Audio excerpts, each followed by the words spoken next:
जब जिंदगी बहुत संघर्ष में चल रही हो, बहुत दुख का जीवन चल रहा हो, बहुत कष्ट का जीवन चल रहा हो, बहुत कष्टमय जीवन चल रहा हो, तब शमी के 5 पत्ते, शमी के 5 पत्ते एक दुर्वा के साथ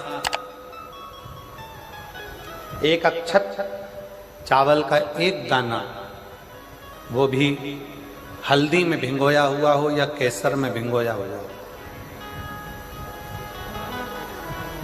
शमी पत्र 5, एक दुर्वा, एक चावल का दाना, जो दिल से हृदय से बेलपत्री के वृक्ष के नीचे पार्थिव लिंग का निर्माण कर कर मट्टी का शिवलिंग बनाकर प्रदोष काल में, मतलब शाम के समय पर शिवलिंग बनाकर उस पे जल चढ़ाकर, जो ये 5 शमी का पत्र, एक दुर्वा और एक चावल का दाना, अपनी कामना कर कर जो दुख चल रहा है बाबा से विनय कर कर एक एक पत्ता जब समर्पित कर दे, फिर एक दुर्वा समर्पित कर दे, फिर एक चावल का दाना समर्पित कर दे और बाबा का वहीं पर पुनः विसर्जन कर दे, 3 महीना तो जाने दो, 15 दिन के अंदर वो दुख कटता जरूर है, चाहे कोई भी दुख, किसी भी तरह का दुख क्यों नहीं। एक बेलपत्र के वृक्ष की परिक्रमा करने वाले को हजारों अश्वमेघ यज्ञ का फल प्राप्त हो जाता है, हजारों अश्वमेघ यज्ञ का फल प्राप्त हो जाता है। उसी तरह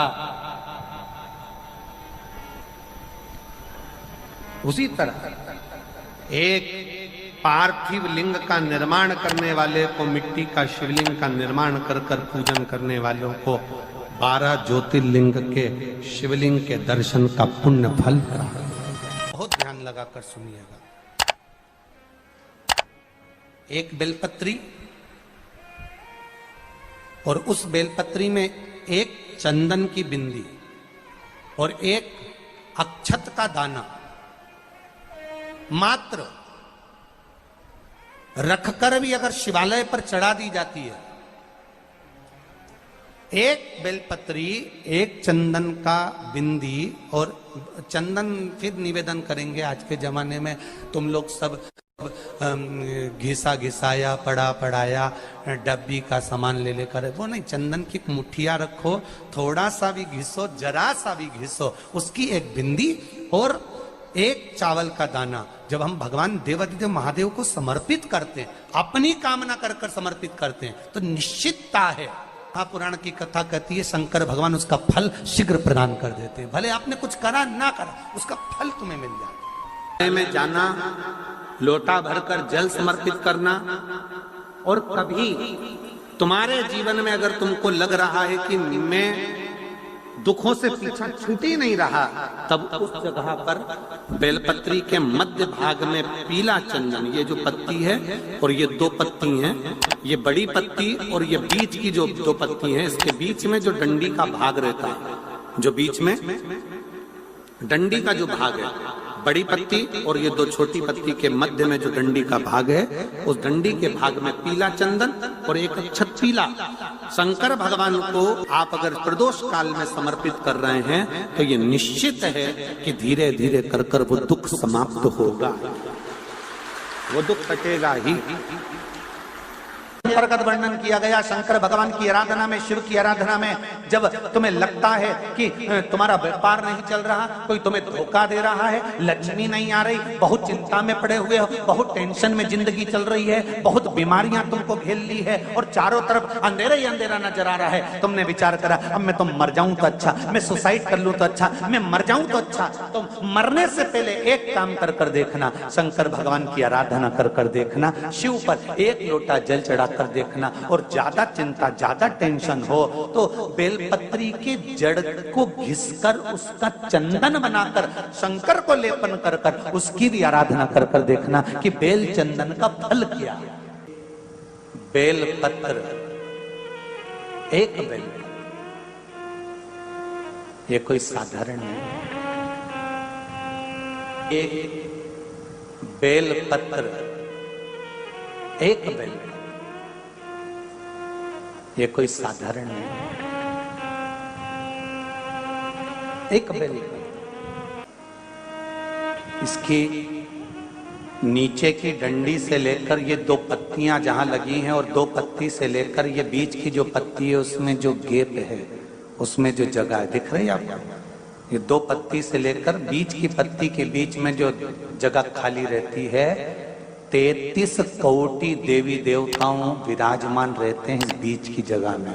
जब शिव जी को चढ़ाया जाता है तब इस पत्ती के बीच की जगह शंकर के शिवलिंग पर रखा जाता है, तो शिव जी इतने प्रसन्न होते हैं कि मेरी स्तुति करने के लिए ये भक्त 33 कोटि देवताओं को लेकर आया है, मेरी स्तुति करने के लिए। लोग चावल लाए, लोग अंबारियां लाए, धन लाए, दौलत लाए, संपदा लाए, पर एक शंकर का भक्त ऐसा होता है जो एक बेलपत्री के रूप में 33 कोटि देवताओं को, 64 योगिनियों को, आदि शक्तियों को शंकर को समर्पित करता है।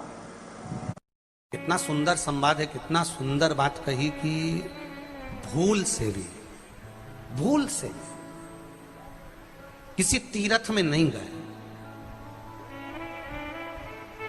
कहीं हमने गौदान नहीं करा, कहीं हम किसी तीर्थ में नहीं गए, हमने कहीं गौदान नहीं करा, हमने कहीं ब्राह्मण भोजन नहीं कराया, हम कहीं गंगा यमुना कावेरी सरस्वती नर्मदा छिपरा पुण्यवान नदी में हम स्नान नहीं कर पाए। शिव महापुराण की कथा कहती है भूलवश भी अगर पिपलेश्वर या बटकेश्वर किसी शिवालय पर भूल से भी अगर एक लोटा जल चढ़ जाता है तो देव अधिदेव महादेव सारे तीर्थों का फल अपने आप प्रदान कर देते हैं। भूल से भी चढ़,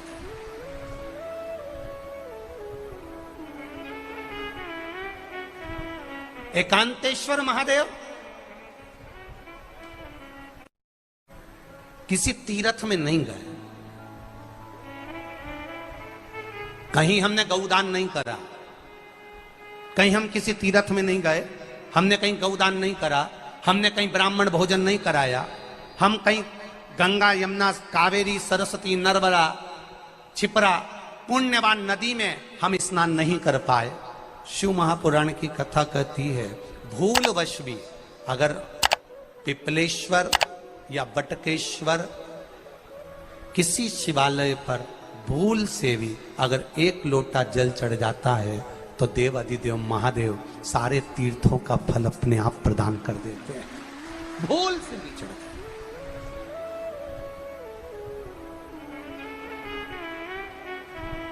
एकांतेश्वर महादेव जो कि एकांत में बैठा हुआ है, एकांतेश्वर महादेव अकेला बैठा है अलमस्त होकर। आप जा रहे हो गाड़ी लेकर, आप 4 व्हीलर गाड़ी में जा रहे हो, ट्रैक्टर में जा रहे हो, ट्राली में बैठकर जा रहे हो, क्रूजर में बैठकर जा रहे हो, 2 व्हीलर गाड़ी में बैठकर जा रहे हो, और एकांतेश्वर महादेव का मंदिर दिख गया कोई एकांत में, भले उसका नाम नहीं मालूम तुमको कि कौन सा महादेव, पर अकेला बैठा है जंगल में, वृक्ष की छांव में, एक ओटले पर, कोई दीवार नहीं, कोई जाली नहीं, कोई गेट नहीं, कुछ भी नहीं।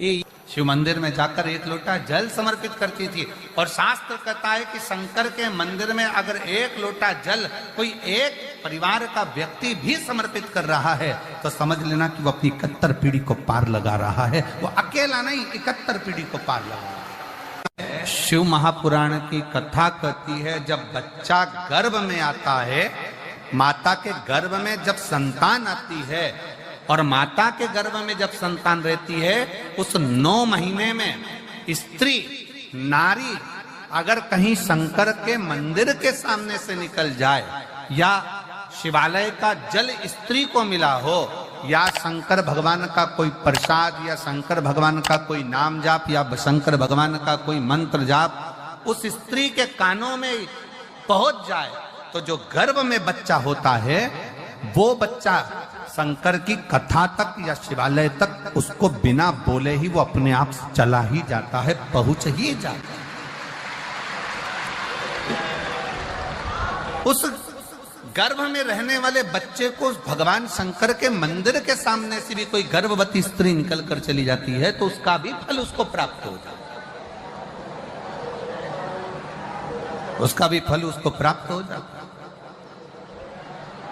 और वो फल साधारण नहीं होता। क्यों?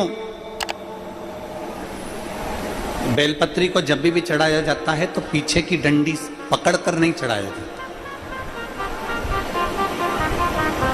बेलपत्री को चढ़ाने के लिए मध्य भाग को, जैसे यह बेलपत्र होता है तो इसका मध्य की जो डंडी होती है, मध्य भाग होता है बेलपत्री का, तब मध्य भाग को पकड़कर हम भगवान शंकर को बेलपत्र समर्पित करते हैं। कोई भी बेलपत्र ऐसे नहीं चढ़ाता कि डंडी पकड़ के चढ़ा दिया, फिर पीछे की डंडी पकड़ के चढ़ा दिया, फिर पीछे की डंडी पकड़ के चढ़ा दिया, फिर डंडी पकड़ा, फिर चढ़ा दिया ना।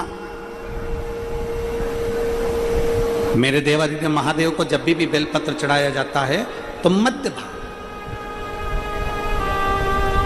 पीछे की डंडी पकड़कर नहीं, मध्य भाग से भगवान शंकर को बेलपत्र समर्पित किया जाता है।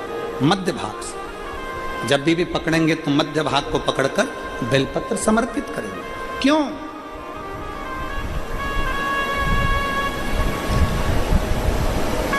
क्योंकि हमने भगवान शिव को मध्य भाग पकड़कर इसलिए समर्पित करा कि ये केवल बेलपत्र का मध्य भाग नहीं है मेरे शंभू, मेरे हृदय के मध्य भाग को मैं आपके चरणों में समर्पित कर रही हूं। मेरा दिल, मेरा हृदय, मेरा चित्त मैं आपको दे रही हूं। मध्य भाग एक विश्वास के साथ दे रही हूं। इतनी सुंदर बात नंदी ने कही है।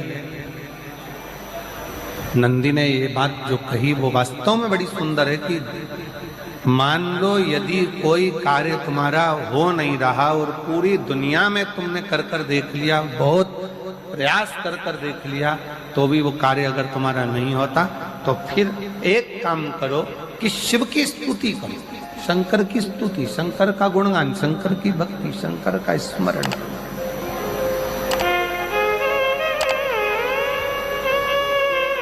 फिर शिव की स्तुति करिए, शंकर से विनय करिए, शंकर से निवेदन करिए, शंकर का गुणगान करिए।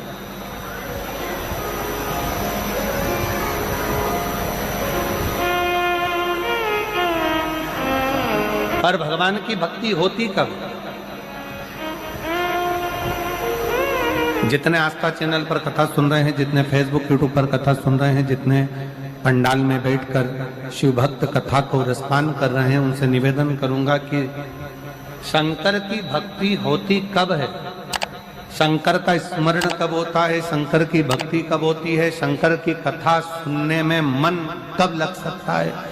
जब अपने भीतर की अभिमत्ता, अपने भीतर का अहम, अपने भीतर का अहंकार, अपने भीतर की आसक्ति, अपने भीतर का काम, अपने भीतर की तृष्णा जब दूर हो जाए तो समझो कि आप शिव में मन लगा बैठे। कितने सारे लोग बैठे हैं यहाँ पर कथा में, सब पंडालों के अंदर लोग शिव भक्त बैठे हुए हैं। कई लोग ऐसे भी होंगे जिनका आकर बैठ तो गए पर दिल नहीं लगता। दो जल व्यक्ति के जीवन को बदलते। कितने जल? जम के बोलो जरा। दो जल। एक देवादिदेव महादेव के लिए भरा गया एक लोटा जल और दूसरा है स्वयं के लिए भरा गया एक लोटा जल। यहाँ पर अगर बुजुर्ग मेरी माताएं बैठी होंगी, मेरी जीजियां बैठी हैं, मेरे जीजा बैठे हैं, बुजुर्ग जितनी माताएं बैठी हैं, वो पुराने समय का अगर लेख उठाकर देखेंगे तो पुराने समय के लोग भोजन करने बैठते थे ना, तो भोजन करने से पहले अपने पानी के लोटे को भरकर, अपना गिलास भरकर बैठते थे। किसी ने देखा है कि नहीं देखा? जम के बोलो जरा। देखा है आप लोगों ने?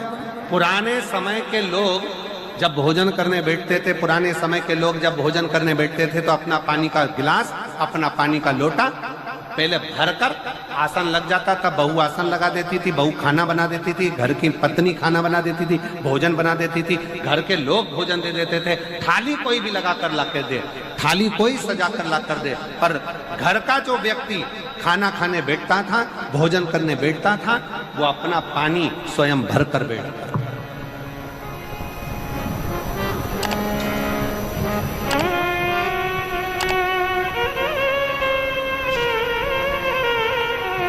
आज के जमाने में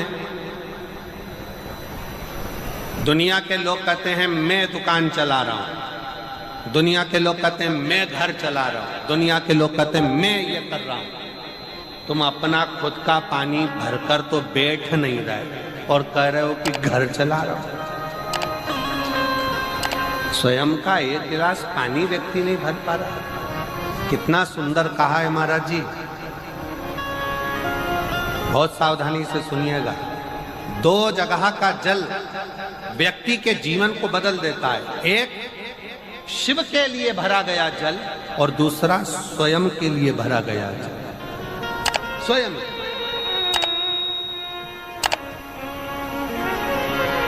शंकर के मंदिर में जा रहे हो, एक लोटा जल अपने घर से भरकर लेकर चले जाओ और अपने घर में जब तुम भोजन करने बैठ रहे हो, जब तुम रोटी खाने बैठ रहे हो, भोजन करने बैठ रहे हो, भोजन ग्रहण करने बैठ रहे हो, जब तुम भोजन को ग्रहण करने के लिए बैठ रहे हो, तब अपने घर में जब तुम भोजन ग्रहण करने बैठ रहे हो तो एक लोटा जल या एक गिलास पानी भरकर बैठो।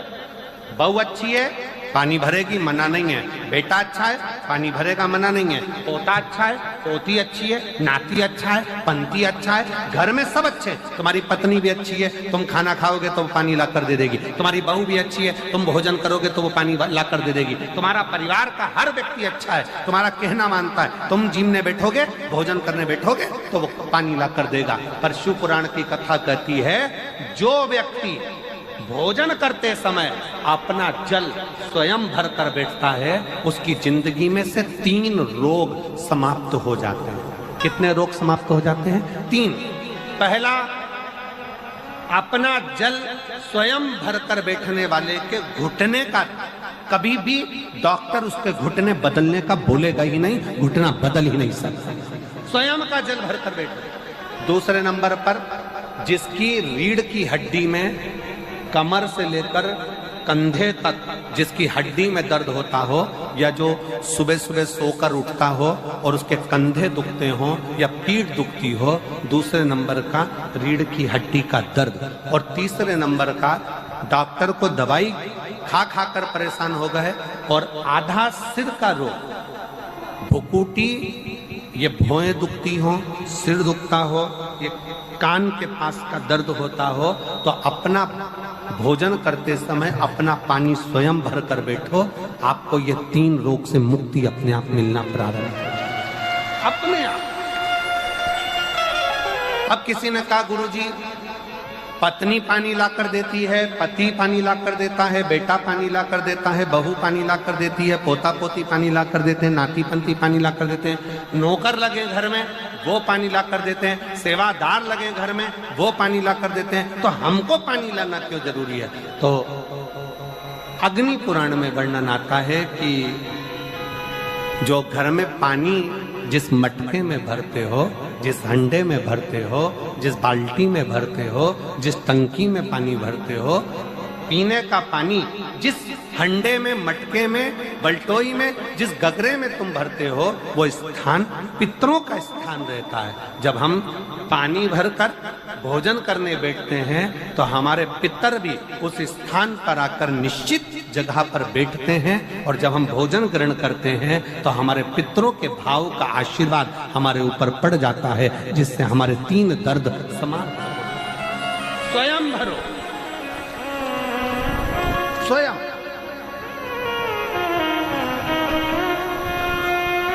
अब आज का जमाना इतना विचित्र है कि नौकर चाकर, परिवार, घर इतना बड़ा हो गया। आज के जमाने में कोई सोफे पे से उठना पसंद नहीं करता, वहीं से आवाज लगा देते हैं, ला मेरा भोजन लगा दे, रोटी लाओ। रोटी आई तो मालूम पड़ा पानी ला कर रखा बहू ने। वो बहू ला देगी, बहुत अच्छी है, बहू बेकार नहीं है, बहुत अच्छी है, बेटी बहुत अच्छी है, ला देगी पानी, भोजन भी लाएगी, पानी भी लाएगी, सब कुछ लाएगी। पर